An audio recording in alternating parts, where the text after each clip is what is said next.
ওই সময় আমি যখন জিজ্ঞাসা করলাম ইসমাইল সম্রাটকে, তখন কেউই জানতো না কি হতে যাচ্ছে বাংলাদেশে।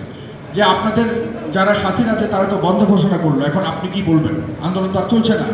ঠিক তাৎক্ষণিকভাবে ইসমাইল সম্রাট বললেন, আমরা এখানে সাগর ভাই এখানে ঘোষণা দিচ্ছি আন্দোলন বরং আর কোনো দফা নাই, একটাই দফা ঘোষণা করছি, সেটা হলো শেখ হাসিনার পতনের দফা। তবে বাংলাদেশে পরিবর্তন কি হয়েছে? সত্যিকার অর্থে কোনো পরিবর্তন হয়েছে? আমরা দেখি কোনো কিছুই পরিবর্তন হয়নি, আর হবে বলে মনে হয় আমি বহুত বছর পর 10 বছর পর বাংলাদেশে আসতে পেরেছি। গত কয়েকদিন ভাবছি যে আবার চলে যাব।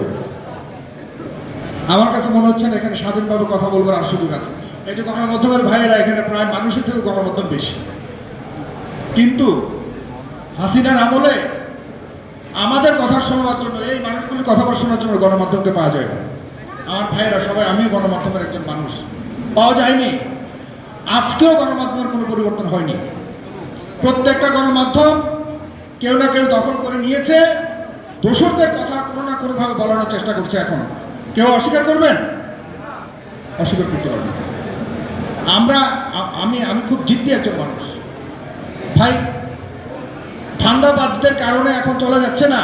আমি কোথাও যাই না, প্রথম কোনো রাজনৈতিক স্টেজ বক্তব্য দিচ্ছি।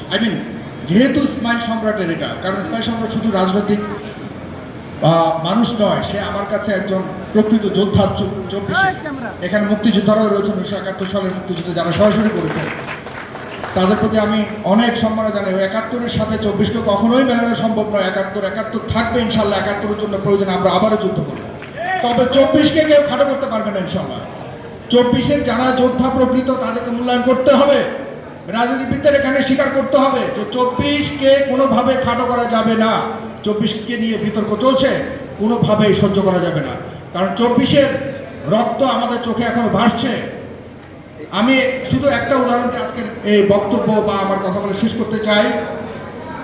যখন 4 বা 3 আগস্ট, আমার ডেট এবং তারিখ একটু কম মনে থাকে, আমাদের গুরু ভাইয়ের সব কিছু মনে থাকে, ওনার ব্রেন অনেক ভালো। আমার যতদূর মনে পড়ে, আপনাদের মনে থাকবার কথা, যখন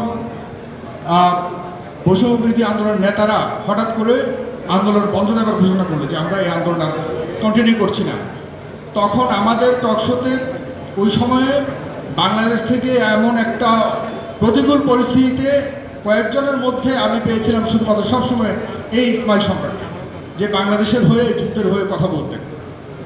তখন ওই সময়ে ঘোষণা আসলো, ঠিক লাইভ দেখাচ্ছিল যে আন্দোলন বন্ধ ঘোষণা করা হয়েছে। ওই সময় আমি যখন জিজ্ঞাসা করলাম ইসমাইল সম্রাটকে, তখন কেউই জানতো না কি হতে যাচ্ছে বাংলাদেশে। যে আপনাদের যারা সাথীরা আছে তারা তো বন্ধ ঘোষণা করলো, এখন আপনি কি বলবেন, আন্দোলন তো আর চলছে না। ঠিক তাৎক্ষণিকভাবে ইসমাইল সম্রাট বললেন, আমরা এখানে সাগর ভাই এখানে ঘোষণা দিচ্ছি আন্দোলন বরং আর কোনো দফা নাই, একটাই দফা ঘোষণা করছি, সেটা হলো শেখ হাসিনার পতনের দফা। বিশ্বাস করুন, এগুলো কিন্তু রেকর্ড, এগুলো অন রেকর্ড।